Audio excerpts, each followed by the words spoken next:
Oh, what a wonderful, wonderful, wonderful day. I was reading last night in the book of Tehillim, Psalms, and this particular portion of the Psalms just kind of resonated in my mind and in my thoughts. How happy is everyone who fears Yahweh, who live by his ways. How happy are you? He says, you will eat what your hands have produced, and you will be happy and prosperous. Happy. We're not sad. We're happy people. We're not angry with anybody. We're happy people.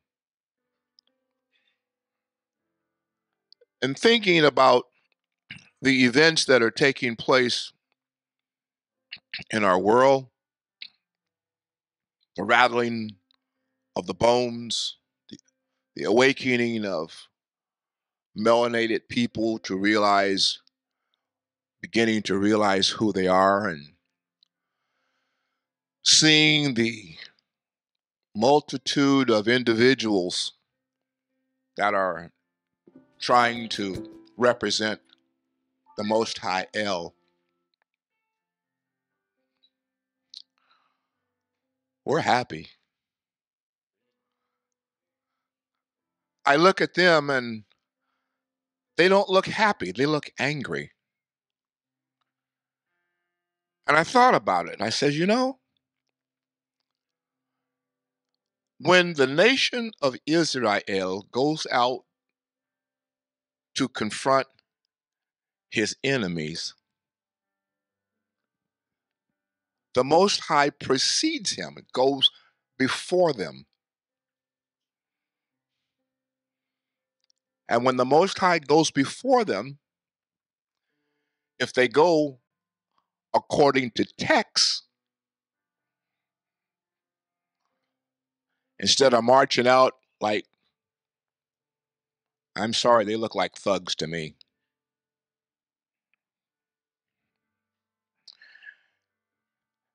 If I was leading that group of people, you know how I'd go out? I'd go out with praise. Send Judah first.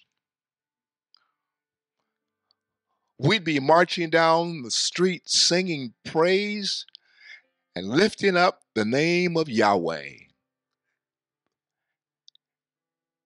Because they haven't learned yet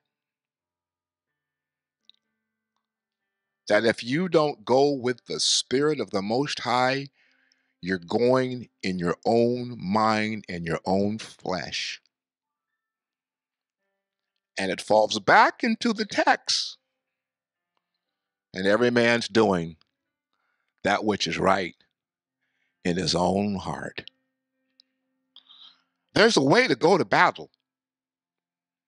Oh, there's a way to go to battle. There's a way to confront your enemies.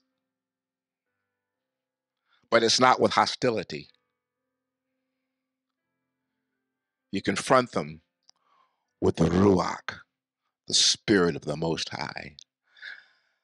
That's how Hebrew Israel is supposed to confront his enemies. Well, we have our teacher again today. Kohanim Appleton's going to come to you, and he's going to share some things as he opens up a new study. So I give it to him.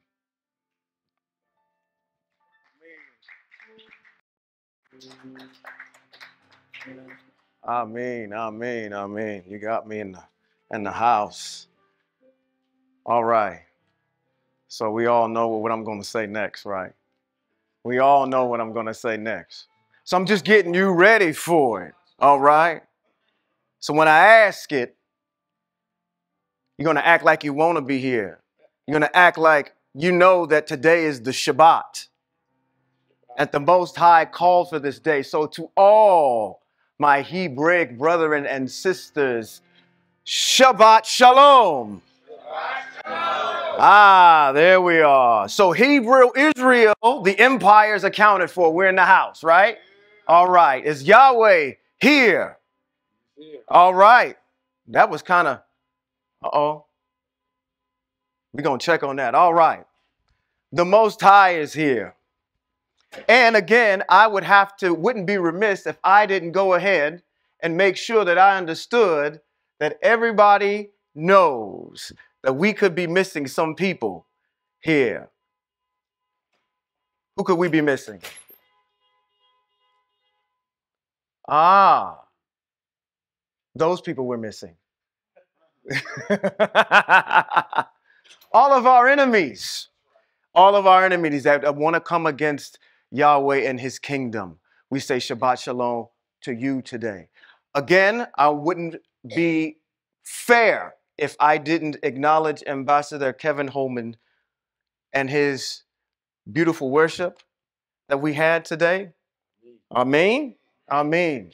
And our ambassador, our lead elder here and teacher, Ambassador Robert B. Holman Jr. We are going to start another study. And the study that we are going to start is the study of the book of Shemuel. All right? Now, we just came out of our study of Shoftim, the Judges. And Judges was a wild ride, was it not? What can you remember from Judges? What'd you like about Judges? And don't everybody look up at once around the room. I wonder who's going to talk first. What did you like about the Judges? Anything? What did you learn from the Judges? Not to lean on your own understanding. All right. What else? He got the ball rolling. Come on, let's keep it hot. What did you like about Judges? Did you find something new out about the Hebrew Shimshon versus the Christian Samson? You like that study? What else? Nothing else?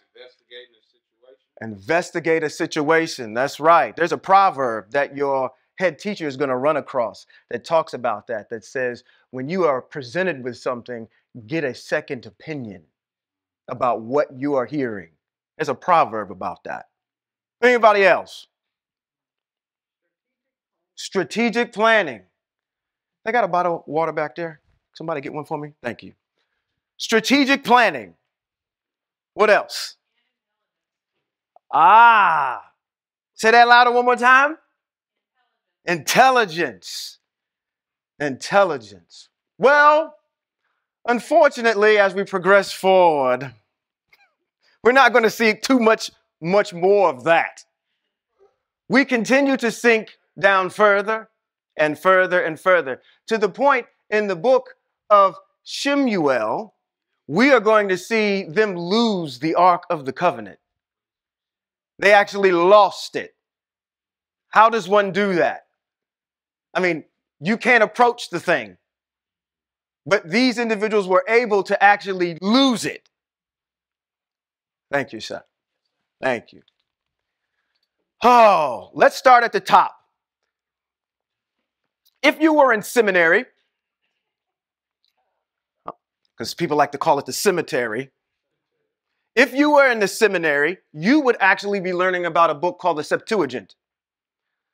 The Septuagint is the Greek version of the entire, what they call the Biblical, the Bible. Okay? So all of the text in the Septuagint is Greek. That means when you read the Tanakh, it's in Greek. If you were to look at the start of where this would begin in the Septuagint, it wouldn't actually be called Samuel in the Christian tongue or Shemuel in Hebrew. It would be the book of 1 Kings. 2 Samuel would be the book of 2 Kings. And then you would have the book of the Kings. That would be the book of the Kings, book number 3. And 2 Kings would be book number 4 of the Kings, if you were reading the Septuagint. But we're not reading the Septuagint, are we? I'm just giving you a little nerdy side stuff that I learned along the way before we get into the book. The writer of Shemuel is unknown. We do not have a definitive writer for Shemuel, although Shemuel could have written the first 25 verses. Because what we're going to see is his birth to his death in this first book. And after chapter 25, Shemuel dies at the top of chapter 25. In this book, again, you're going to see the empire's first king. Actually, we're going to see her second king, who is supposed to be her anointed king forever. All right? So we're going to see two kings. We're going to, like I said before, it's a complex, well, I didn't say it before, but it's a kind of complex, but we're going to see more of the same moving forward.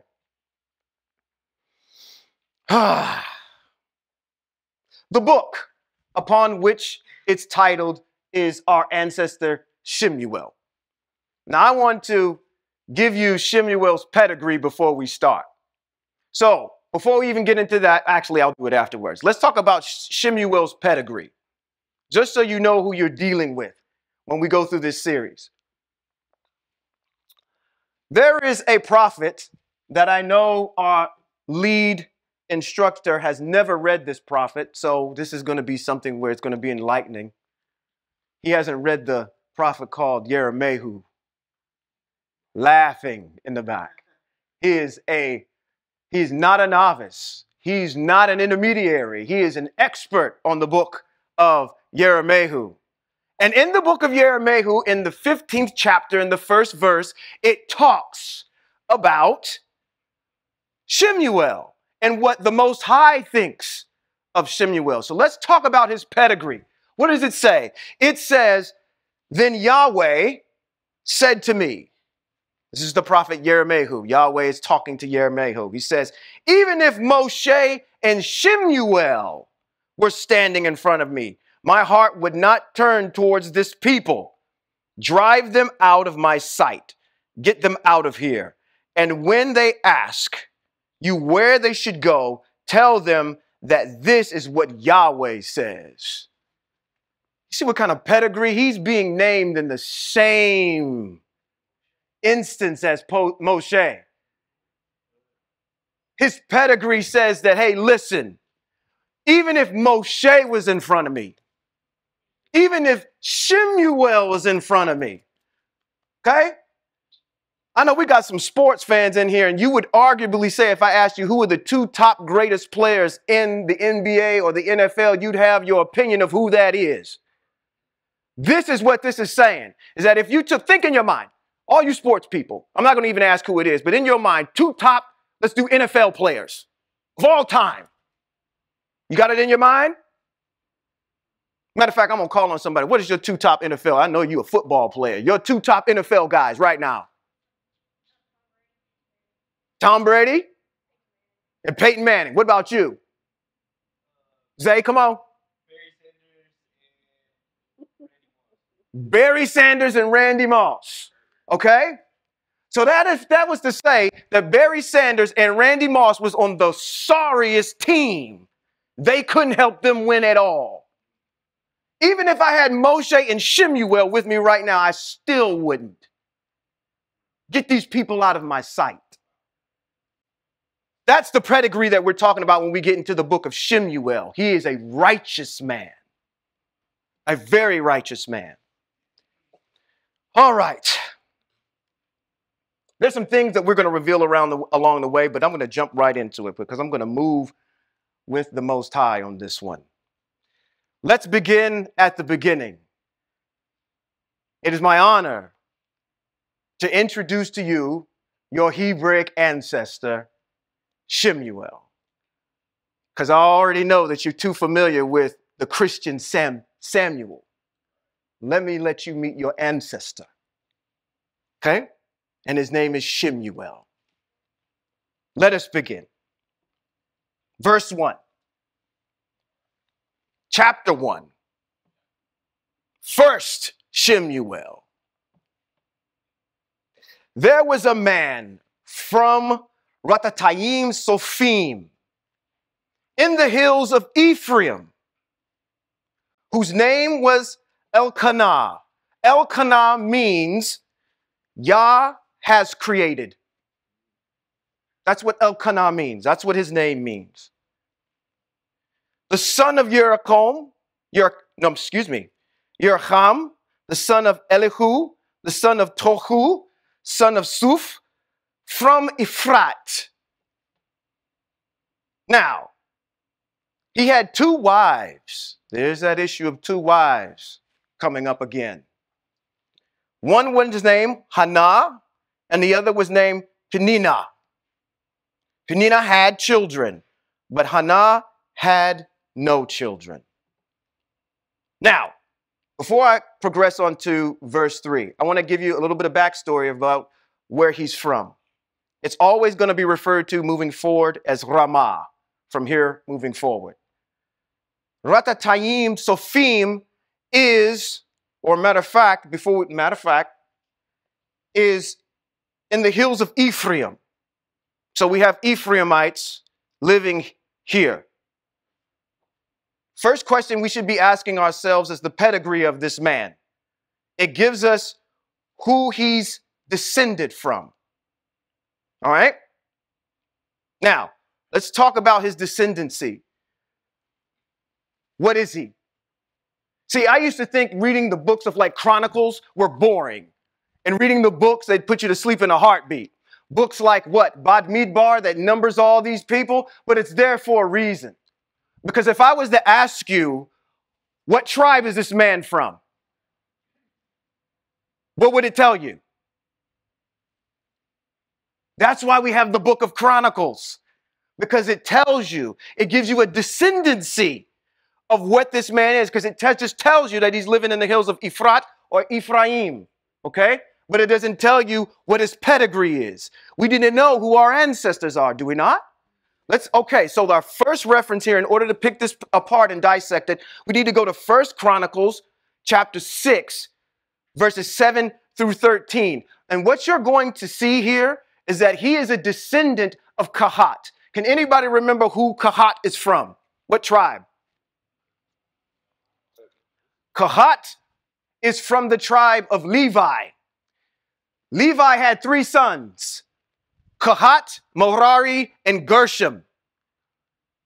I spoke about that when you're looking at the tent of meeting, when they're in the wilderness, and I drew that rectangle, and I said there were 4 tribes to the south, 4 tribes over here to the east, 4 tribes to the north, and each tribe had a specific set of Leviim that was assigned to them, Kahat, Merari, and Gershom.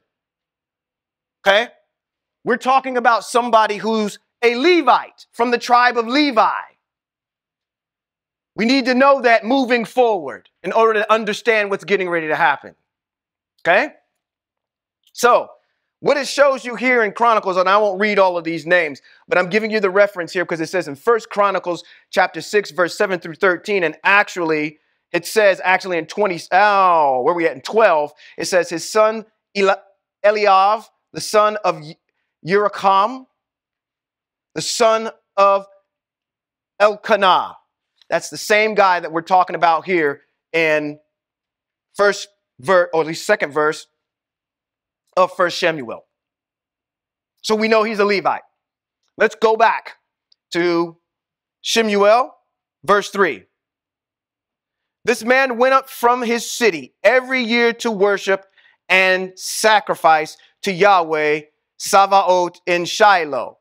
All right, Hebrews. As you're reading this, you should already have these mitzvot popping out to you already. There's a mitzvot that's here. What is this mitzvot? It says he went up to worship every single year. There's a mitzvot that states in Shemot, let's go there, chapter 23, verse 14 through 17, that your men are supposed to appear in front of me 3 times a year. This was one of the times that he had to go up. Okay? In Shemot 23, verses 14 through 17, 3 times a year, you are to observe a festival for me. Keep this festival of matzah. These are the 3. Matter of fact, before I even read any of this, does everybody know what the 3 are? What are they? Not Pesach. Matzah, Feast of Matzah, Shavuot, and Sukkot. Very good. Very good. And that's what this actually, that particular section is. That's what I wanted you to see, but it's in here. It says, keep the festival of matzah. For 7 days I have ordered you to eat matzah at the determined month in Aviv, which is the month of, it says spring. For it was in that month you left out of Mitzrayim, so on and so forth. But the mitzvot here is that you are to gather 3 times a year. So this is one of the times that he's supposed to see the Most High. Let's go back to verse 3. It says, this man went up from his city every year to worship.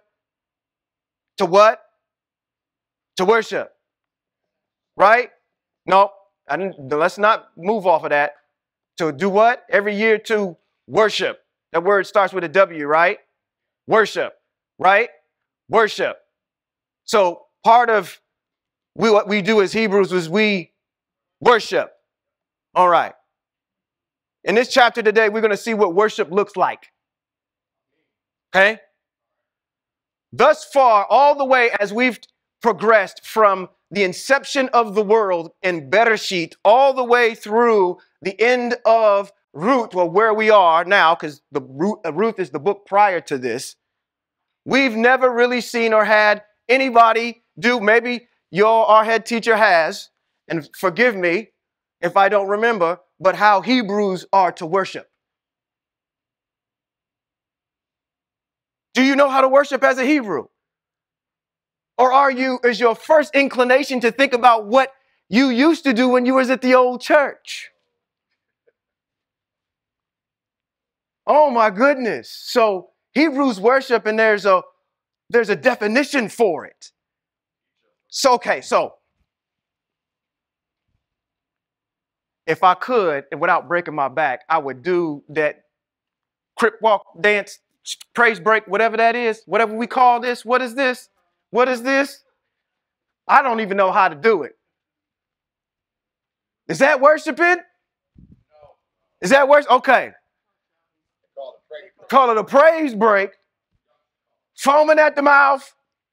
Laying down. Come on, y'all. Y'all been in the old church. What do you do? We was in worship and we was laid out before the altar. They came and they put the sheet over a person like somebody had been murdered in the street. That's what they do when people die. Actually, you do realize that. Put the sheet over top of you. You may even had one of the ushers come and break your arm like he was in the WWE to kind of get you to calm down because they didn't want you to hit the little baby over here, little man in the front row. Come on. Right. All right. What is your definition of worship? We're going to find out. It sure enough ain't that. Thank you. So, he came up from his city every year to worship and sacrifice to Yahweh Sabaoth in Shiloh. So that is where we have all the articles of the Most High are in Shiloh at this particular time. The 2 sons of Eli. All right, we're going to find out about Eli. Eli had 2 sons, Hophni and Pinchas. All right? They were Kohanim of Yahweh there. We're going to find out about the character of these 2 individuals because these are the poster child paragon of resplendence on what we call PKs. Okay? PKs. You are so hilarious because you taught this lesson today when you were up there. I was sitting back there smiling. Oh boy. Let's talk about one of these festivals before we go any further. So it doesn't give us any indication of what festival this was when he went up every year to worship. But we can kind of deduce which one that is based on the criteria that happens in the rest of the chapter. Okay? Now, if you look at the types of sacrifices that are brought on Matzah versus Shavuot versus Sukkot. Sukkot doesn't have any offerings that you're going to make. Okay? You're not going to do anything on Sukkot. Now, the other issue is that what offerings are being made during the time of Shavuot, and does that line up with the offerings that he's making here in the rest of this chapter? I would, just for the sake of time, I would wager a bet, not to say that the text says this emphatically, that this is Shavuot that he's going up for, because of the style and kinds of offerings that he's making. He makes a burnt offering, and he's sharing this offering here with his wife, which you're going to read about in here in a second. And he offers her this drink offering too. That only happens in the confines of Shavuot. Okay, so we can pinpoint when that was. So you Christians, if you want to use this, he was during the time of your Pentecost. Okay, all right. Vayikra chapter 23 verses 15 through 21 will give you the criteria. I've got through all of this already. Let me just do this and back up. What we're going to continue to find out here is Hannah is childless. Hannah prays for a child. Yahweh remembers Hannah's prayer. Shemuel is given to Eli. And then in chapter 2, Hannah's prayer, we learn about that. Shemuel's ministry versus Eli's son's ministry. They were ministering, all right. And Eli is told of a prophecy. This is huge right here. This sets up. Oh, boy. All right. Let's jump in here. There's where I'm going if you need to write all those down. In Vayikra, chapter 23, verses 15 through 21, you get the criteria for everything that has to be done during Shavuot. Let's go on back to verse 4. And I'm giving you that so to try to kind of prove or give you some basis on why I believe, even though the text is not emphatic, so this is on my own, to say that this is Shavuot. This leans towards Shavuot. Verse 4. One day, when Elkanah was sacrificing, he gave a portion of the sacrifice to his wife, Penina, portions to eat of her sons and daughters. But Hannah, he gave a double portion because he loved Hannah, even though Yahweh had kept her from having children. Okay, so let's stop here for a second. Let's give you a reference. Devarim, chapter number 12, is going to give you the backup for eating part of your sacrifice. Okay, so you had the ability to have some of the meat that you were actually sacrificing. Devarim chapter 12 backs that up. Now, we have this issue here with Hannah. Now, what did we just read? That Elkanah favored who? Hannah. That's the woman without any children. He gave her a double portion. But he also had sons and daughters by Penina. Now, I just want to let you understand and put you in the frame of mind of where this woman is. Having children is a big deal for Hebrews. Okay?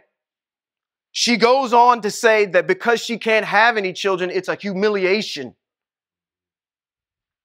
She almost thinks of it in the same vein as it being an affliction to not bear any children. Why might you think that might be a big deal amongst our culture? Thank you.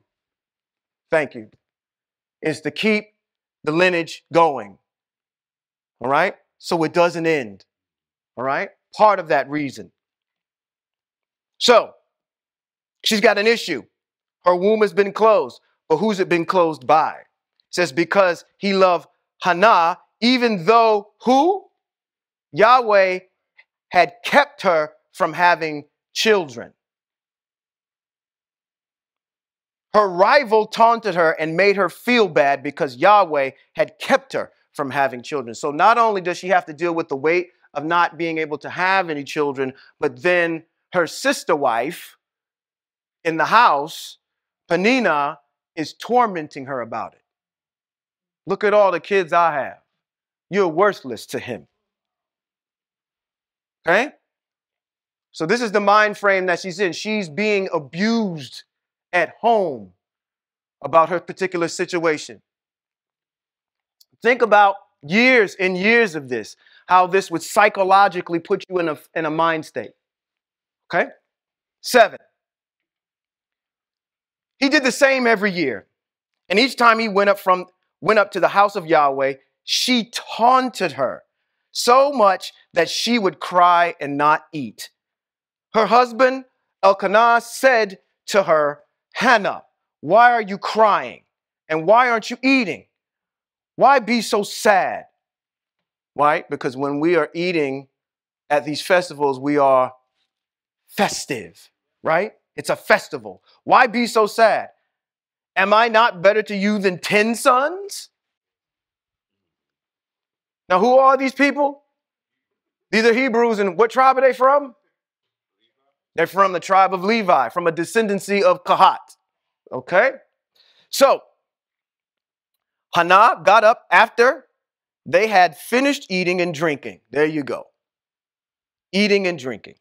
He shared all of the sacrifices that he had. When you look at the drink offering is the only one that's associated with Shavuot. That's how I'm making the correlation for the two. Okay? So, in Shiloh, Eli, the Kohanim, was sitting on his seat by the doorpost of the temple of Yahweh.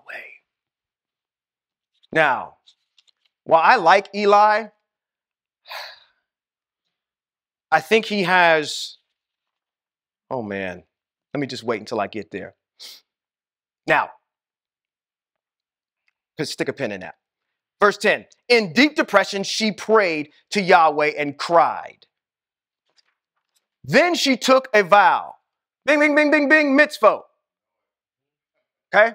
So when you're reading these things, these mitzvot should just start jumping out at you now. Okay? So what's this now? She made a vow. Now she's got to keep this vow, whatever she's making. All right? Now, also, if we look in text, I believe, correct me if I'm wrong, there is a mitzvot that says that if a woman takes a vow and her husband finds out about it, he can actually nullify it. Okay? So, but he doesn't do this here when he finds out about her vow. There's two mitzvot I just brought up right there. Now, in your other mind, you would have just read on and you'd have missed this backstory that's here. So let's go on. Then she took a vow and she said, listen to her vow. We're going to spend some time here. All right? Yahweh, Savaot. If you will notice how what? Humiliated your servant is. If you remember me and not forget your servant, but will give your servant a male child, then I will give him to Yahweh for as long as he lives, and no razor will ever come to his head. Bing, bing, bing, bing, bing, mitzvot. Oh my goodness, look at these mitzvot just jumping out. But that's not what I want you to see. I do glad that you saw that. But there's something else that I want you to see here. What is she asking for? She's asking for what? A Nazir's son. She's asking for a Nazir. She's making him a Nazir and a son. Everybody agree with that? She's asking for something. There's an intention that's here. She's asking for something else. Let's read it again and let's read it slow. She's asking for something in addition to what has already been mentioned. And it's not that obvious. Yahweh, Savaot, if you will notice how humiliated your servant is, if you will remember me and not forget your servant, but will give your servant a male child, then I will give him to Yahweh for as long as he lives, and no razor will ever come to his head. I'm asking you for children multiple. I could have 4 girls, but when I have my male child, I will give him to you. The intention is that I'm getting more children here other than this guy. And I'm going to show you because the husband says something later on that makes sense. Because later on, I'll just give it to you. He says, hey, listen, when it's time for you and you get done weaning this child and it's time for you to come up with me every time I go up every single year, we're going to hold up our end of the bargain and Yahweh should hold up his. Why is he saying that? Because the intention was I was going to have more children than just this one. The intention is here. Okay? That it's just more than one. Not just a male child and that's it. One and done. Because I'm giving him to you. I want some more. Okay? Remember that. Now, let's see. 12. Let's go on. And again, if you want to get the backstory on being a Nazir, go back to Bod Leadmore Numbers chapter 24, verses 1 through 25. That's where you'll find the mitzvot on the Nazir. 12, she prayed for a long time before Yahweh. And as she did so, Eli was watching her mouth. Hannah was speaking with her heart. Her lips moved, but her voice could not be heard. So Eli thought she was drunk. Eli said to her, "How long are you going to stay drunk? Stop drinking your wine." But Hannah answered, "No, my Lord, I'm a very unhappy woman. I have not drunk either wine or other strong liquor. Rather, I have been pouring out my soul before Yahweh. Don't think of your servant as a worthless woman, because I have been speaking from the depth of my distress and anger." Then Eli replied, "Go in peace. May the El of Israel grant what you have asked him." What is she doing? She's worshiping. What? Oh, come on. This is our example of what worship looks like. All right. Let me explain it to you a different way. It didn't hit. It didn't hit. Okay, let's try something different. That medicine didn't take, doctor. Okay, let's try something different. Because I needed to get you to understand where your frame of mind, or at least how I'm interpreting what I'm seeing here when this looks at worship. Your teacher, I'm going to use him as an example, sometimes has a difficult time getting to what he wants to talk about. Right? And y'all seem to believe that it's just okay. Nuh-uh. What is he doing? He's worshiping. He's worshiping. It does not have to look like you're falling all over the place. He's worshiping. If you were to take your teacher, put him on the street corner and turn off the volume and just have him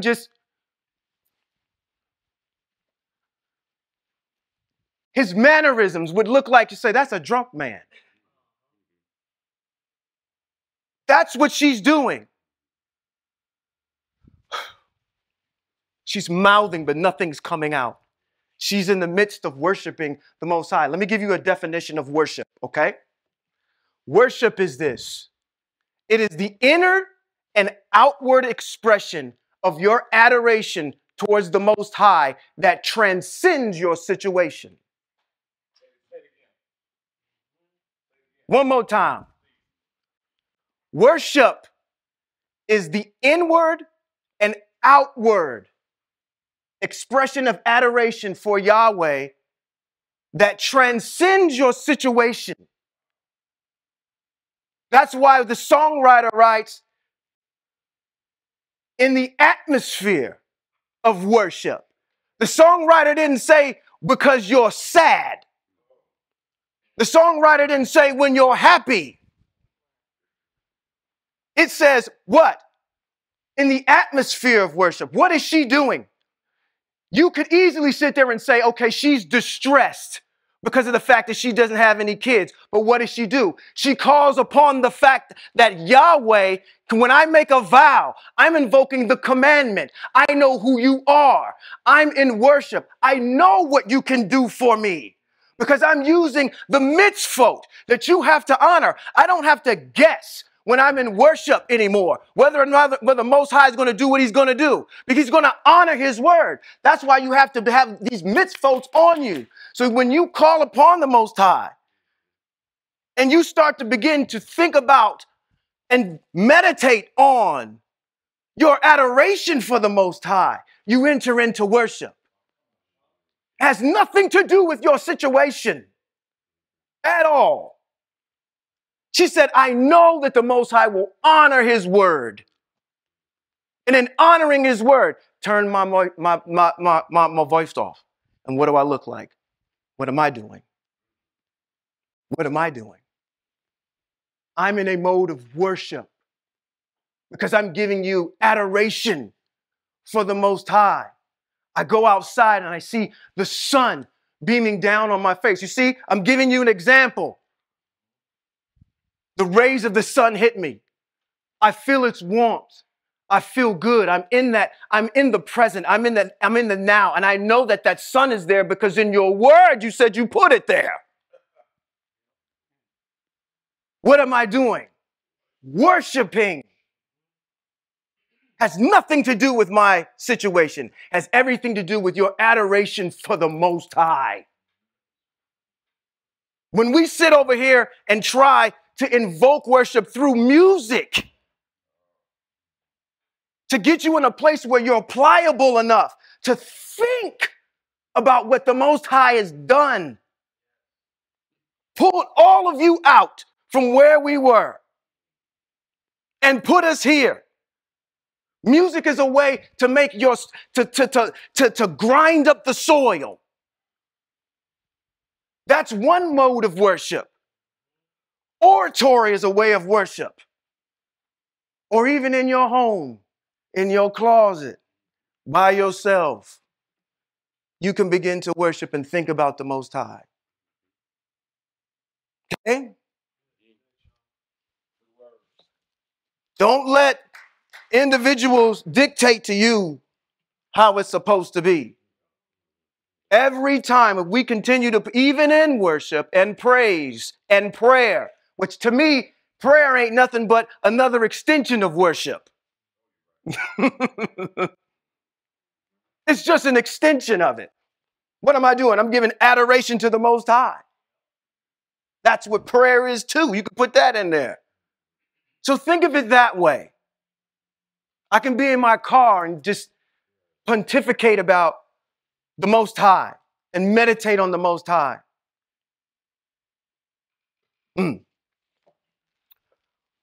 That's where she is.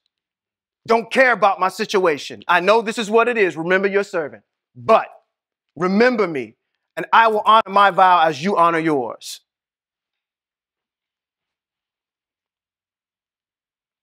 18. She replied, may your servant find favor in your sight. So the woman went on her way, and she ate, and her face was no longer sad. They got up early in the morning.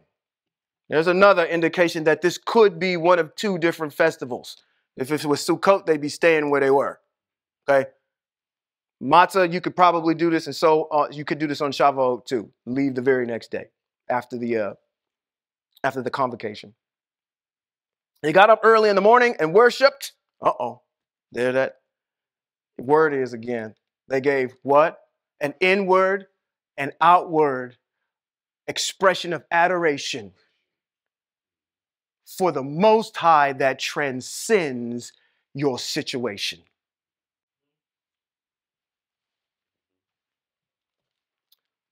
Now,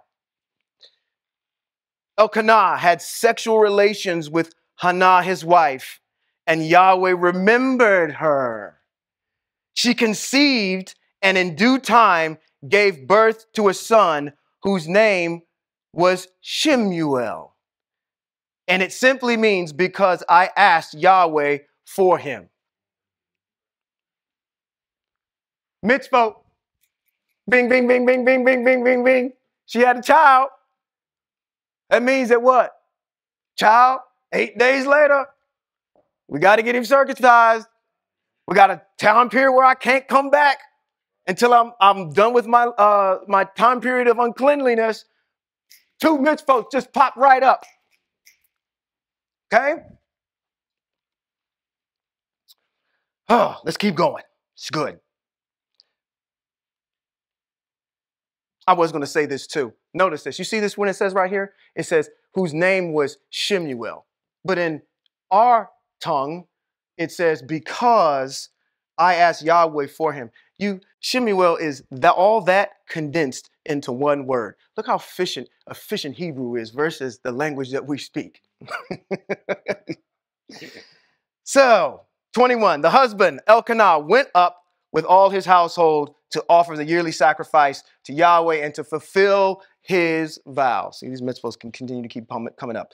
But Hannah did not go up, explaining to her husband, not till the child has been weaned. Then I will bring him so that I can appear before Yahweh and All right, wait a minute. Don't blow over this, okay? This is going to show up in a prophecy at the end of chapter 2. Don't blow this off on why she says this. It says, not until the child has been weaned, then I will bring him so that he can appear before Yahweh and live there forever. Okay? Remember that. Very good. All right. Now, again, amidst folks that are popping up here, he could have easily nullified this when he found out about it. That's a mitzvah, but he didn't. But he goes along with it, okay? Because he asked the question, or at least he's saying, hey, I'm going up. She doesn't want to bring the child because he has to be weaned. All right? Now, what's the other part of the vow mitzvah that we also have to bring up? Should have had all these on here because I'm just rattling off. See, when I got these mitzvahs in this Rolodex, they just start popping out. There's another one that just came up too that deals with this because it says that he's concerned because when you have a vow, you are not to delay in fulfilling it. Okay? Now she waits 3 years. I'm saying 3 years, even though the text doesn't say that. Let's keep going. It's 23. It says her husband, Elkanah, answered, do what seems good to you. Stay here until you have weaned him. Only may Yahweh bring about what he said. Why would he say that? If her vow was just about having a male child, she's already had the male child. And technically he remembered her so she could have the male child. So she's fulfilling her end of the vow, right? So why is her husband coming back and making this statement? Only may Yahweh bring about what he said. Because their intention behind making the vow was multiple children. So this is about more kids, which you will find out that Yahweh honors his end of the bargain. So the woman stayed behind and nursed the child until she weaned him. After weaning him, she took him up with her along with 3 bulls, a bushel of flour, and the skin of wine, and brought him to the house of Yahweh in Shiloh, even though he was just a child. After the bull had been slaughtered, the child was brought to Eli. Now, how am I getting to 3 years? 3 years, I'm simply saying because when you look at Shavuot, you're supposed to offer a bull offering, and she offered 3 here. So this is me talking. This is not in text. My assumption here is that she brought a bull for every year that she missed. Okay? So therefore, since she brought a bull for every year that she missed, that she means that she weaned him for 3 years. And I went further to go and look up some from the World Health Organization claims that on average throughout the world, children can be breastfed up to 4.7 years. So during that time, yeah, I know you got that look on your face like, yeah, nobody's weaning a child for 4 years. But our ancestors kept them on there for a while. They wanted strong bones. But you can go ahead and do some research on that yourself. I know, look at these mothers in here. Oh, no. You too big. You too big. All right. Now, you sitting there, listen, see, this is me being stupid. Now, when you sitting there weaning the child and you get a child a remote and they change the Netflix while they on there, that's too big. You can hand your child a remote and he's sitting there changing the channel. You too big.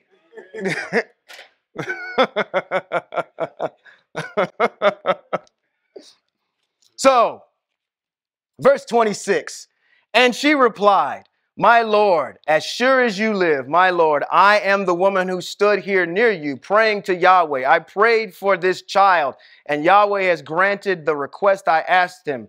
Therefore, I too have loaned him to Yahweh as long as he lives.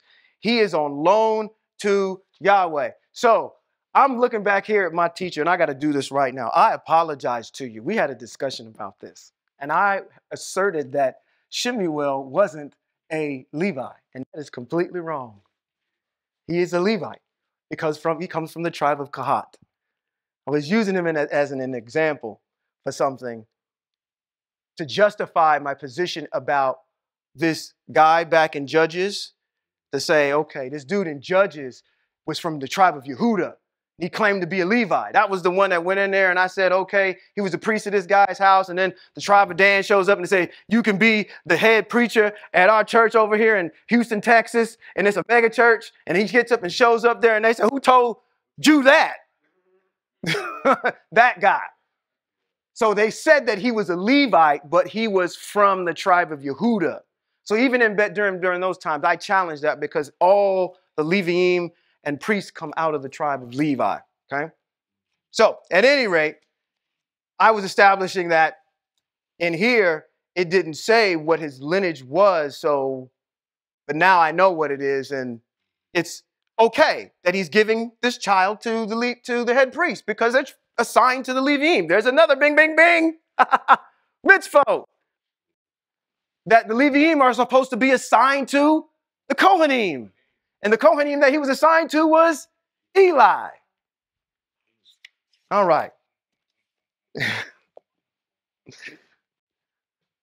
Let's learn about, now listen what I told you about worship. This is chapter 2 of the book of Shemuel, second chapter, verse 1. Let's go over Hannah's prayer. So she has this child, she brings him to the head priest, the Kohen Gadol, which is Eli, and this is the prayer that she makes. Or I would like to say, this is how she enters into worship. Let's look at her worship in writing. It says, then Hannah prayed. She said, my heart exalts in Yahweh, right off the bat. We don't lose sight of who's in front. My dignity, has been restored by Yahweh. I can gloat over my enemies. Who was her enemy? The other sister wife, yeah. Penina, because of my joy at your saving me. No one is as set apart as Yahweh, because there is none to compare with you. Do you see the example your ancestor is setting when it comes to praying and worship? All right? Because there's none to compare with you. No rock like RL. Stop your proud boasting. Don't let arrogance come from your mouth. For Yahweh is a El of knowledge. Oh my goodness. And he appraises action. The bows of the mighty are broken, while the feeble are armed with strength. The well-fed hires themselves for bread, while those who hunger no more. The barren woman has borne 7, while the mother of many wastes away. Look at you. Oh, man. Yeah, see, she came at me sideways, but look at where she is now. And who is this all directed towards? The Most High. The Most High giving thanks and adoration. See, the barren woman has borne 7, while the mother of many wastes away. Yahweh kills and makes alive. He brings down to the grave, not hell. That word is Sheol. So don't substitute it for the word hell. That's the grave. And he brings up. Yahweh makes poor and makes rich. He humbles and he exalts. He raises the poor from the dust, lifts up the needy from the trash pile. He gives them a place with leaders and assigns them seats of honor. For the earth's pillars belong to Yahweh. On them he has placed the world. He will guard the steps of his faithful. But the wicked will be silenced with darkness. Did it say that the wicked will go to hell? Where do the wicked go? Darkness. Oh boy, so we're not burning. We're not all this extra stuff. All right. Your ancestors are talking and they don't know. They have no idea. Yeah, the concept of hell. They don't know what that is. For it is not by strength that a person prevails. Those who fight Yahweh will be shattered. He will thunder against them in heaven. Yahweh will judge the ends of the earth. He will strengthen his king and enhance the power of his anointed. Let me get you straight, Christian church. That is not talking about Jesus. Because in the Christian church, they use this to justify Christ. They say, well, that's what she's talking about. He will strengthen his king. God is going to strengthen his king and enhance the power of his anointed, which is Jesus Christ. No, it's not what that's talking about at all. What we see our ancestor doing is what? Worshiping and giving acknowledgement and adoration to the Most High. She isn't doing this.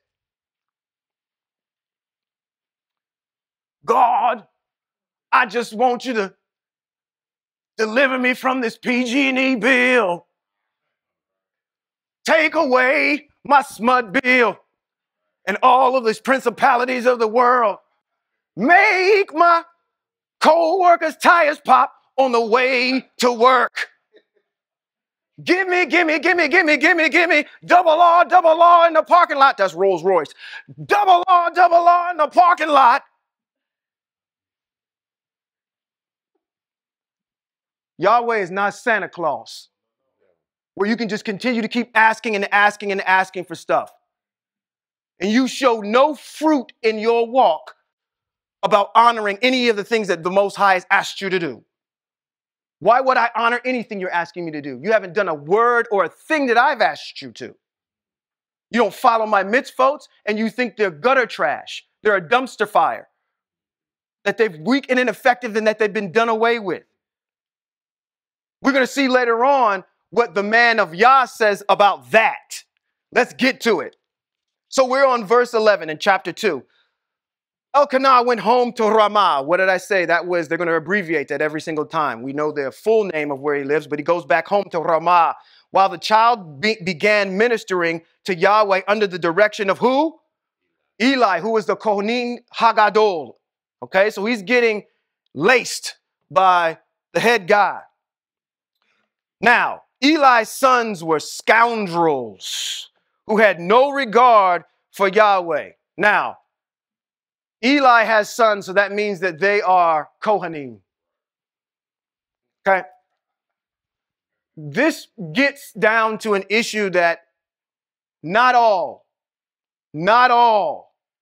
but I don't want to even say in my experience, what I've heard and somewhat have experienced is this issue of being a PK and understanding that because you are a PK, you can get away with a lot of things because nobody's going to touch you because you're a PK. You take liberties that you shouldn't be taking. All right? And everybody tends to respect you. But here's the issue that boils down to from maybe the aspect of a PK as well, is that I have to share you with everybody. I don't have any ownership of you. So therefore, sometimes I like to act out. All right? I like to do things that are unbecoming of a person that should be sitting in the office of a PK. Because I want ownership. Do we think that could have been happening here with his two sons? There is a responsibility that both parties have, and it's difficult for a child to kind of understand that when everybody is around and you got people coming over your house calling themselves family and blood when they're not. Attaching themselves to your family with all that negative energy. We got to be doing the greater good of the community, but what's getting left at home is getting neglected a little bit. So therefore, we start going through these psychological changes. So I can do whatever the heck I want to do. You ain't going to do nothing. What you going to do? You going to go to my daddy about it? You going to go to my mama? Is that what you going to do? Try me. They ain't going to do nothing. They worried about y'all too much. Okay?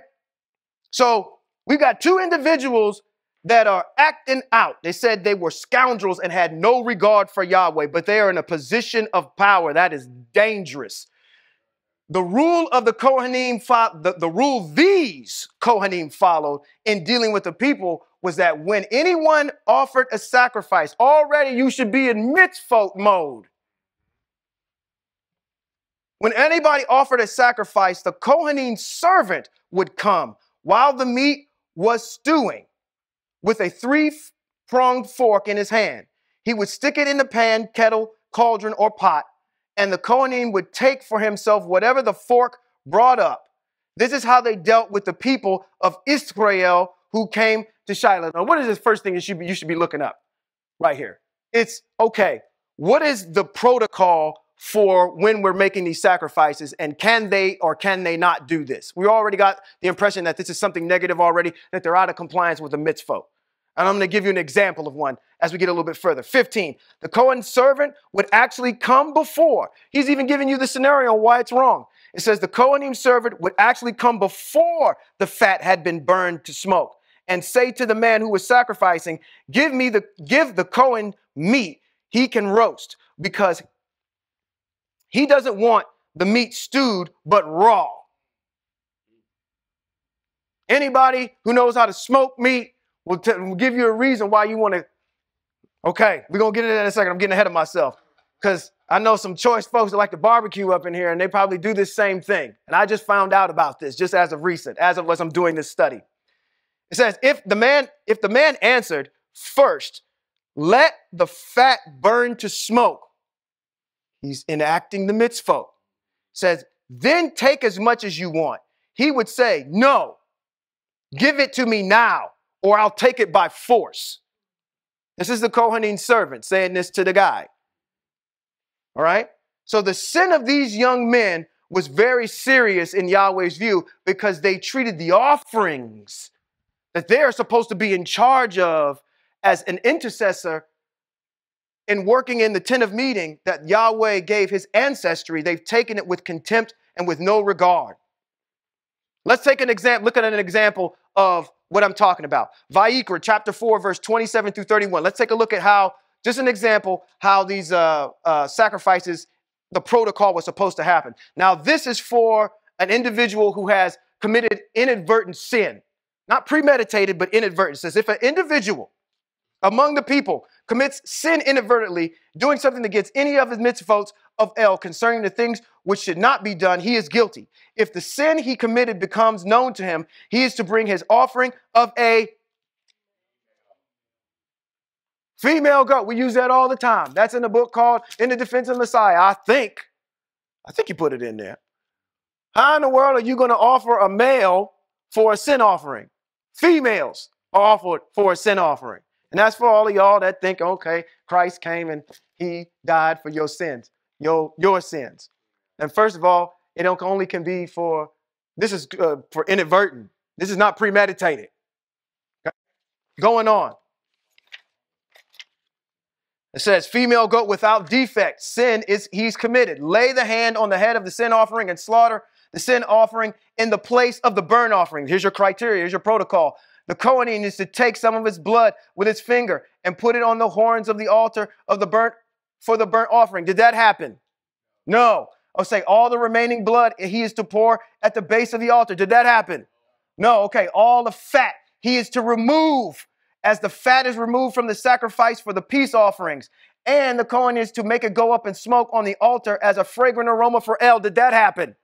No. Okay. So the Kohanim will make an atonement for him and will be forgiven. That is how the protocol is supposed to work.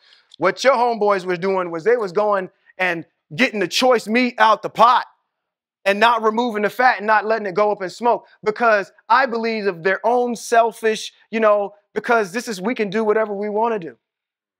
And as I looked into this a little bit more, I'm going to read this to you. This is going to bore some of you half to death, but I'm going to read how good fat is. Because they took the choice parts that had the fat on them. And what was the response? Let us take the fat off so we can be burned up and go up in the smoke as a fragrant aroma for the Most High so we can follow the mitzvah. But they didn't do that. Okay? So let me tell you about what fat cap is. I didn't know anything about this. Fat cap. Fat cap. It's called fat cap. As we all know, some large cuts of beef, like brisket, have two sides. One is the bare side of meat, while the opposite side of the layer is the white fat, which is called the fat cap. The latter comes in different levels of thickness and is usually removed before cooking. However, leaving a bit of fat before smoking the meat can come with many benefits to enhance the juices, tenderness, and taste. Give me the choicest pieces out of there first. Because it's not supposed to be. I want those. I don't want it after it's been burnt up. I want my meat tender. Okay? Fat enhances meat's ability to retain moisture, lending to sustained juiciness. In addition, when fat is heated, it melts and keeps the cut moist and lubricated, therefore increasing its tenderness. The resulting texture is a delicious scent emanating from the fat smells, also enhancing the eating experience. Let it go up as a fragrant aroma. This is right on the internet. I just pulled this off and just looked up something about fat on meat. And this is the first thing that came up. And I said, this is everything the text is talking about. For these reasons, many choose to keep the fat cap or trim off only to a thin layer. This is where the next issue comes in, so on and so forth. And I'm not going to read you the rest of that. But the issue is I believe they were going in there getting that fat on that meat because they wanted the choicest pieces. And that's not what the protocol is for these offerings. Okay, so they treated these offerings with contempt, with no disregard, just like a lot of us do when the Most High says, you shall be here on the Shabbat to worship. But we treat it with contempt, like we can do whatever we want to do. Before you go and pass judgment on these brothers. Okay? Let's not forget where we came from and what we're still trying to do. All right? Because we are still in exile, are we not? The Most High has not given us a Mashiach to lead us back into the land. I'm going to tell you what, if it was me and I was looking for some signs, I'd be looking for everything that has been written. I'm going to start, you could say this is prophesying, but okay, whatever, or maybe not. But I'm going to tell you what, if I'm looking for something right now for our turn, let me take a sidebar real quick. Most High opened this up for me. I got to get it out of my mind that our going back to the land could happen in a generation far, far in a land far away. I got to get that out of my mind. If the Most High says tomorrow, it's time. Those who don't get it, don't get it. Let's go back to Mitzrayim. We're leaving. Do you think everybody left? I'm pretty sure while they were out in the desert, they had that testimony. We should have stayed in Egypt where we could have had fish and all this stuff. We're out here dying. If the Most High says, FTF and the rest of whoever else, you are my remnant, go take the land. What are you going to be like? No. Now, prior to that happening, this is my personal opinion of what's going to happen because I got to follow what my master teacher had happened to him. There's going to have to be someone that's going to be designated to do this from the Most High. That person is going to be led by a Malak. Was Moshe out in the desert with a Malak? Yes, he was. When they moved, he followed the Malak, the angel that was assigned. Okay? That person under the guise of the instruction of the Most High, who probably had something come to him from a Malak, is going to start this process. So if that actually happened tomorrow, let's go. See where your minds are at? No, well, I don't know if I can do that. I don't know if my passport, it doesn't matter about your passport. It doesn't matter about any of that. If the Most High says tomorrow, do you see that the resolve, if we don't have the resolve, how are you going to teach the next generation to have that resolve? If I don't teach my children that if the Most High says tomorrow, let's go, you got to go. The problem that we have in here with too many of our African American brothers and sisters is you're trying to make exile comfortable. They should give us this. They should give us that. When the idea is you're not supposed to be here in the first place. Our place is in the land. See, y'all think that Africa is a phase of the diaspora. Africa is the first phase. United States or wherever else you are is the second phase. Because you were in the land. You got kicked out into where? You went into Africa. And then from Africa, you were picked up and brought somewhere else. That's a leg of the diaspora. So those of you that think, oh, okay, well, we're going to leave and go back to Africa. Okay. No, you're not going back to Africa. You're going back to your land that's designated over there in the Mediterranean. You can go back to Africa if you want to. That's fine.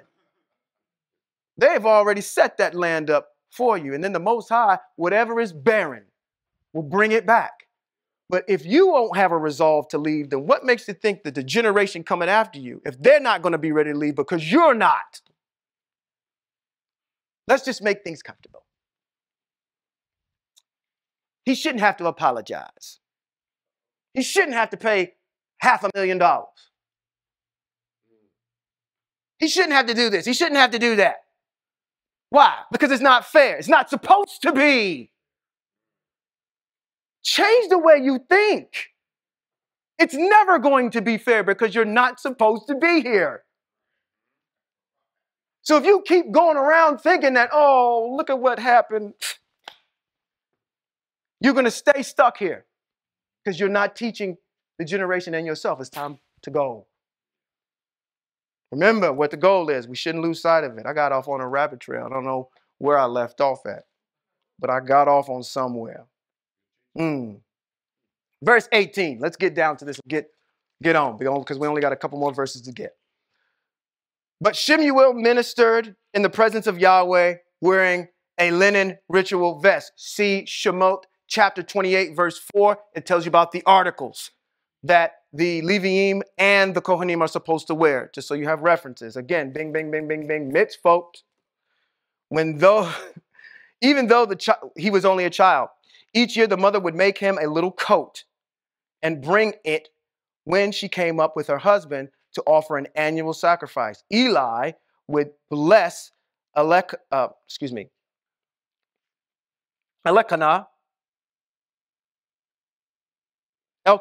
Why did I say Elkanah? I got Eleka on the brain. Elkanah and his wife and said, may Yahweh give, what did he say?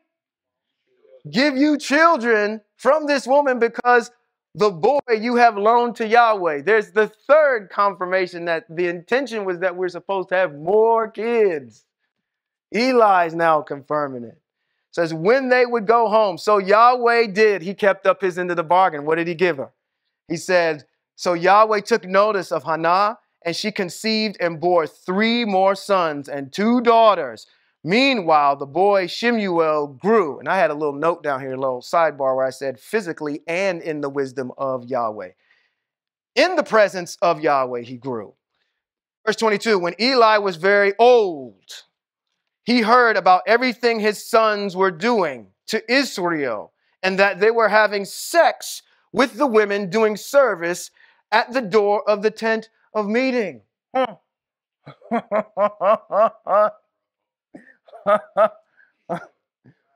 don't know how many preachers of the day and age that falls under right there.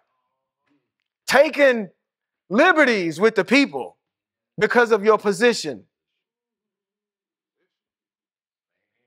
Wow. That's not good. That's not going to bode well for him at all. Do you think?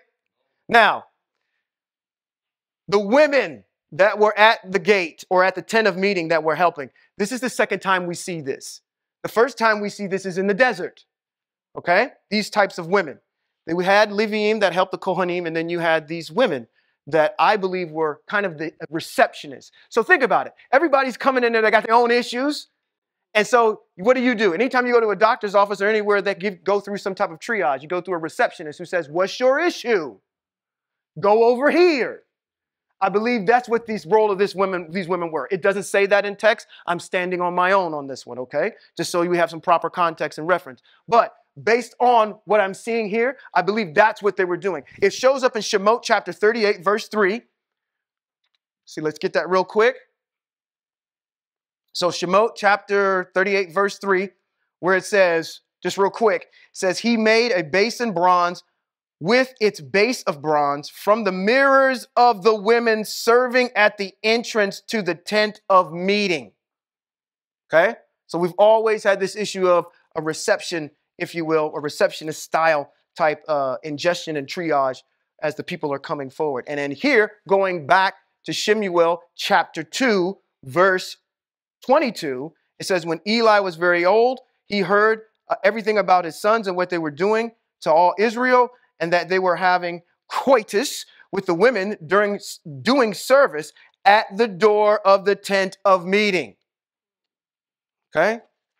These receptionists must have been very cute. And even if they were, that still don't give you the opportunity to act out of bounds. Why? Bing, bing, bing, bing, bing. Another mitzvot just popped up. Which one? Because the mitzvot, there are a set of mitzvot that talk about who the Kohanim can be with. Right. These mitzvot got to start coming out you, y'all. You ain't going to read 2 sentences without a mitzvot popping up. Okay? So, there's the one on that. Woo! Let's keep going. 23, he asked them, why are you doing things like this? This is why I know he don't have no control over his kids. Okay? I'm hearing bad reports about you from all these people. No, my sons, I don't hear Yahweh's people spreading a single good report. If a person commits, now, here we go. Listen to this. Put this in your quiver when anybody wants to challenge you on something about JC, okay? We're going to put him on the chopping block. All right, here we go. It says, if a person commits a sin against another person, the judges can mediate between them. Where's the proof of that? Devarim chapter 25. Okay? Let's get that real quick because I want to come back to this. It says, if the people, in Devarim chapter 25, if the people have a dispute, seek its resolution in court, and the judges render a decision in favor of the righteous one and condemning the wicked one, then if the wicked one deserves to be flogged, the judges is to have him lie down and to be flogged, and the number of strokes is to be proportionate to the offense. Right? So the judges are supposed to judge between people. If I have an issue with you or whomever, I'm going to go to the judge. The judge is supposed to decide between the two. Let's go back to our text here. Let's go back to 25. Let's read it slow. If a person commits a sin against another person, the judges can mediate between them. That's in Devarim chapter 25. But if a person commits sin against Yahweh, who can intercede for him? If I commit an egregious act against the Most High, no one can intercede for me. There's no man that can intercede for you. Okay? He's proving a point. You are doing something egregious against the mitzvot and the protocol of the tent of meeting, and that is an egregious act against the Most High. All right? Therefore, nobody can be an intercessor between you and the Most High who has to get dealt with on this particular issue. All right? I'm only saying that to say that when they tell you that a man died for your sins, for your sins, for your sins, for your sins, and my sins too, you can say, okay, well, I'll go to this text right over here, homie. And it says, but if a person commits a sin against Yahweh, who can intercede for him? And that doesn't say that your Jesus is the one that does it for you. Message. Right? The Most High will deal with you personally. Yeah. And look at this. It says, however, they wouldn't pay attention to what their father said. They didn't want to take heed. Mitzvot. Isn't there a mitzvot about you should be listening to your mother and father? And oh my goodness, here we go. I can't go 2 sentences or 2 words without running into a mitzvot. Woo! All right. So it says, because Yahweh had decided to kill them, the child Shemuel kept growing and gaining favor both with Yahweh and with the people. Now, I like this part. This is the prophecy to the end of the chapter. And then we're going to be finished. This is prophecy. I'm going to look back here. You looking at me. The growth between your glasses. Over your top of your glasses. How do we know that David is our anointed king for forever? How do we know that? Y'all, go ahead. The Most High spoke it. I am going to wager that the man of El who is talking about right here is going to give you a prophecy about David right now. And he's giving it to Eli, who is Shemuel's mentor. He's going to give it to him. A man of El came to Eli and told him, let's listen to the prophecy. Let's see if you can pick out the pieces that we can easily recognize. Here's what Yahweh says. Didn't I reveal myself to your ancestors' clan when they were in Egypt serving as slaves in Pharaoh's household? Stop. Why does he say that? Because we know that he is a Kohanim Hagadol, and the Kohanim Hagadol comes from the house of Levi. All right? That means that he is a direct descendant from Aharon. Eli is a direct descendant from Aharon. So he says, Yahweh says through his servant, the man of El, he says, goes to Eli and he says to Eli, this is what Yahweh says to you, sir. Didn't I reveal myself to your ancestors' clan, the clan of Levi, Aharon's lineage, when you were in Egypt serving as slaves in Pharaoh's household? Didn't I choose him out of all the tribes of Israel to be my Kohanim or Kohen and go up to my altar, burn incense, and wear the ritual vest in my presence? Who did that? Aharon. Okay, so he's talking about Aharon. Didn't I assign your ancestors' clan all the offerings of the people of Israel made by fire? Who is that to? The tribe of Levi and Aharon. So why are you showing such disrespect for my sacrifices and offerings, which I have ordered to be made at my dwelling? This also is going to show you that when he didn't go to the scoundrels, he went to the top. You are in charge because bing, bing, bing, there's a mitzvah that jumps up that says that what? That the Kohanim Hagadol is responsible for everything that happens. Oh, I'm about to get happy up here because I've rattled off about 50 mitzvahs. 50 mitzvahs. Now they just coming out. Now I'm just pontificating about this. Is not scripted. I'm just thinking about these now. There's another one right there. He is to be responsible for everything that happens. So he's not going to the ones that are offending. He's coming to the top. I put you in charge. But again, that's a mitzvah. So why are you showing disrespect for my sacrifices and offerings, which I ordered to be made at my dwelling? Why do you show more honor to your sons than to me? You should have reprimanded them and got them squared away, charged them for the mitzvahs they were committing, but you had more fear and respect for your sons than you do for my mitzvahs. Let me give you something that puts you in perspective about these mitzvahs. We talked about on this past podcast about something. Let me ask you all a question.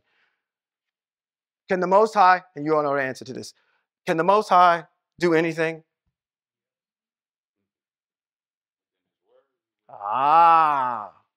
The Most High can do anything, but when it comes to the confines of the mitzvot, he has to honor them.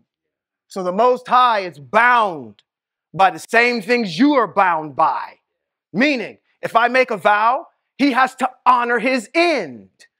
If he made a covenant that says, I'm going to deliver this people into the land, you just can't come back and say, well, he's Elohim and he can do whatever he wants. He can decide to nullify it if he wants to. No, he cannot.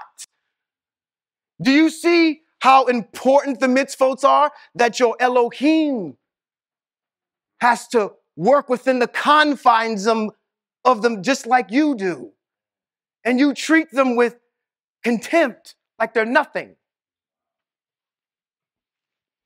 Why do you show more honor to your sons than you do to me, making yourselves fat with the choicest parts of the offerings of Israel, my people? Therefore, Yahweh, the El of Israel, says, all right, here come the punishment. I did indeed say to your family and your father's family would walk in my presence forever. And who was that to? Aharon. But now, Yahweh says, forget it. Now think about this for a second. We're establishing something here. Because we're saying now, by way of this, that the priest doesn't come out of Aharon's lineage anymore.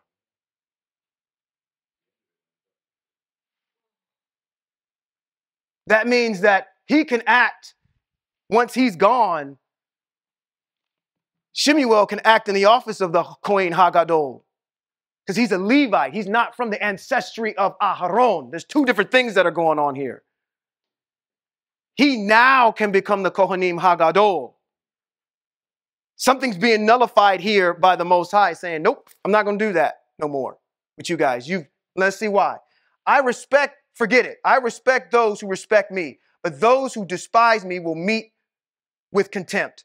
The day is coming when I will break your strength and the strength of your father's family, so no one in your family will live to old age.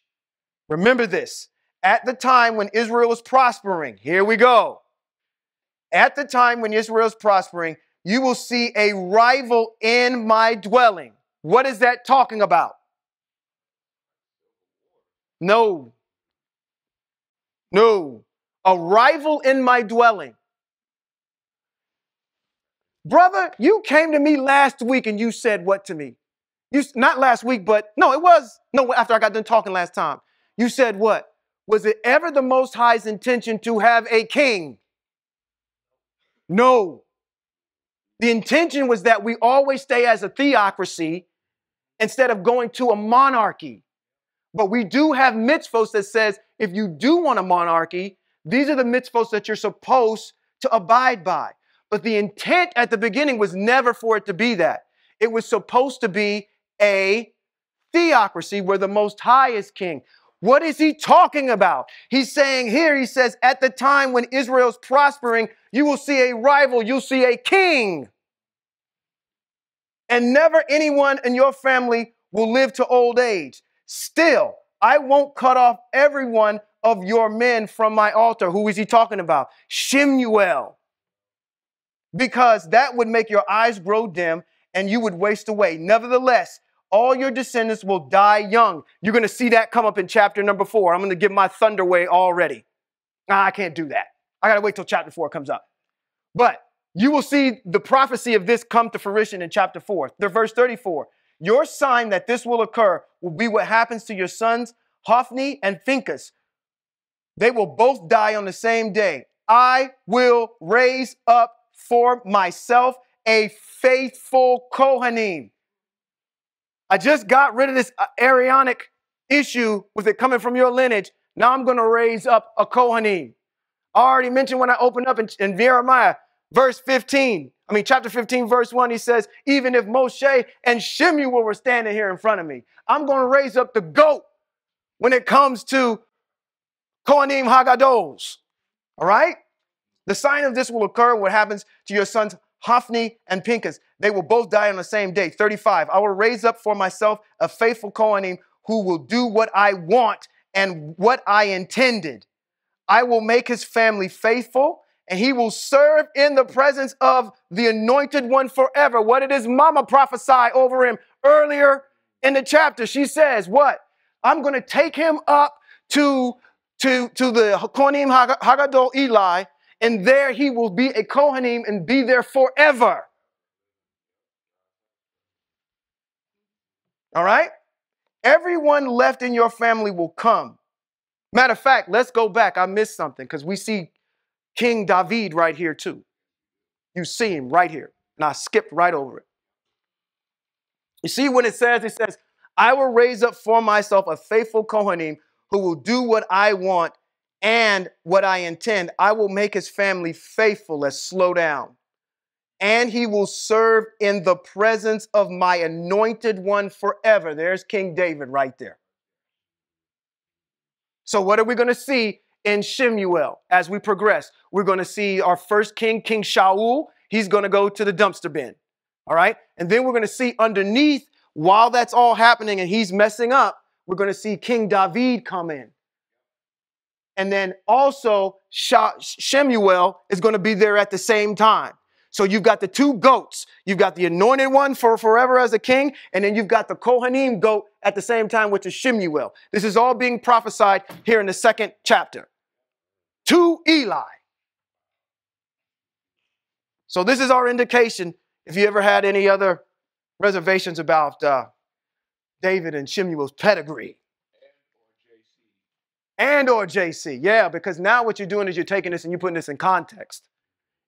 Because when we get to chapter number 4, we're going to come back to chapter number 2 and pick this up again. So I can clearly show you this is exactly what the Most High was talking about. All right? Let's finish it out. Everyone left in your family will come prostrate himself before him for a silver coin or a loaf of bread and say, please, won't you give me some work as a Kohanim so I can have a scrap of bread to eat? And that ends the first 2 chapters of Shemuel and our ongoing series. There's more to come. It's going to get, if you thought it was bad, like I said before when I opened up, it's going to get a lot worse for these individuals to the point where they actually lose the Ark of the Covenant, which is crazy to me. But at the same time, as we're looking through this study and we're taking a look at Shemuel, we see different aspects of Hebraic culture. Like we talked about worshiping and being in that particular state of mind. Again, everything that we're reading here in these chapters coincides and goes back to a mitzvot that substantiates the foundation of how these people are acting and how they're progressing and how we can understand what's going on here. A lot of good things to learn from this. We're going to be doing a lot of review of these mitzvot as we continue to move forward. So that's a good grasp. You need to have a good grasp of them as we continue to move forward. Okay? So, with that being said, I want to bless all of you descendants from Noah, Shem, Avraham, Yitzhak, Yaakov. Oh man, I want to say something, but I'm not going to. Let's move. I say to all of you,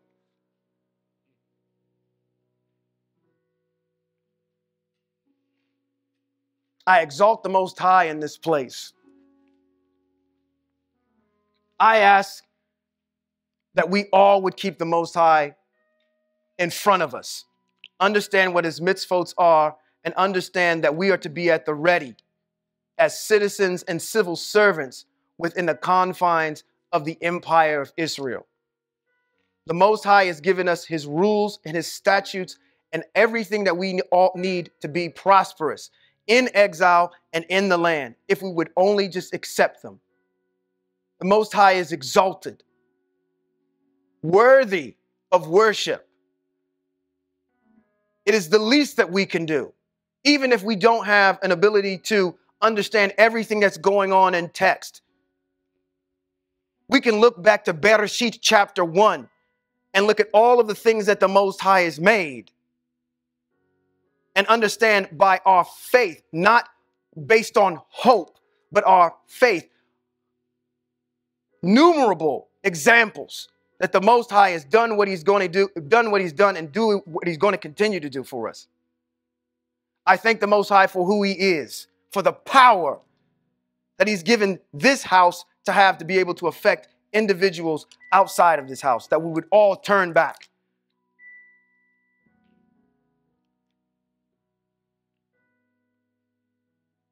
It is my desire to walk upright before the Most High. That if there is any misinformation, Most High, that I would seek your wisdom, your ability to give me an understanding of what's in your text. As I meditate on your word, you've strengthened me to be a better husband, to be a better father, to have temperance, to be able to listen twice as much as I speak. And that all your mitzvot would be imprinted upon my heart. So therefore, when I walk out of these doors and into the world, that I can understand who you are, how things are governed, and how I'm supposed to behave as a representative, as an ambassador for your empire.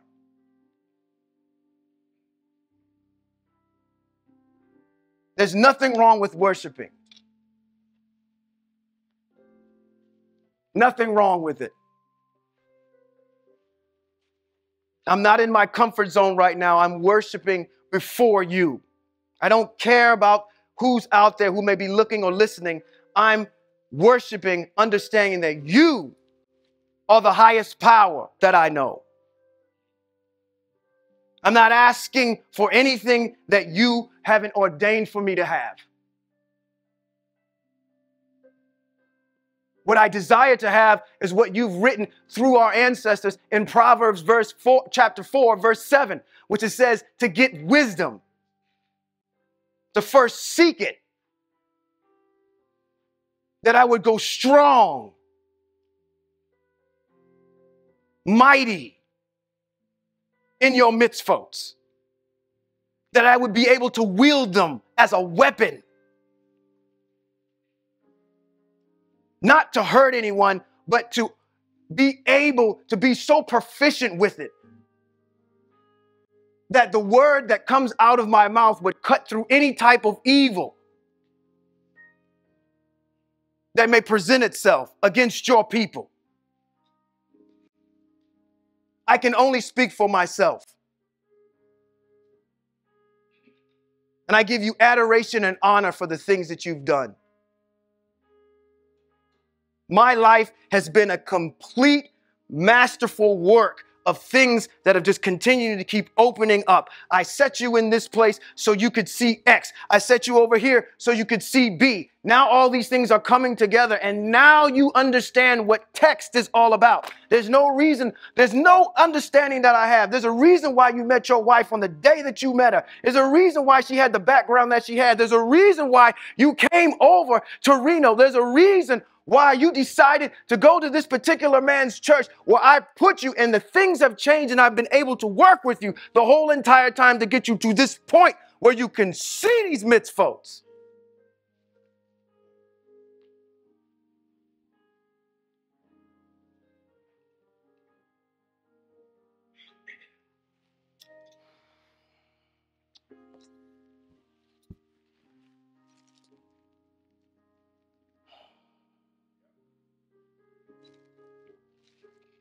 I thank the Most High for allowing me to be able to do and see what I've seen. And I'm happy. I'm happy because it can only go up.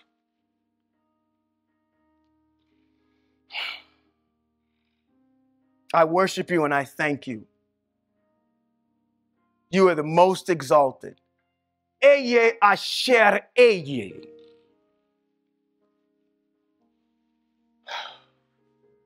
So I say, for all of you that are under the sound of my voice, the blessing that the Most High would impart his word into you, that you would understand and get to know him. by telling you, Yivarekaka, Yahweh v'yishmareka, Ya'er Yahweh panav eleka v'chuneka, Yisa Yahweh panav eleka v'yasam leka shalom. Which simply means, may Yahweh bless you and keep you. May Yahweh make his face to shine on you and show you his favor. May Yahweh lift up his face towards you and give you shalom. And with that, thank you.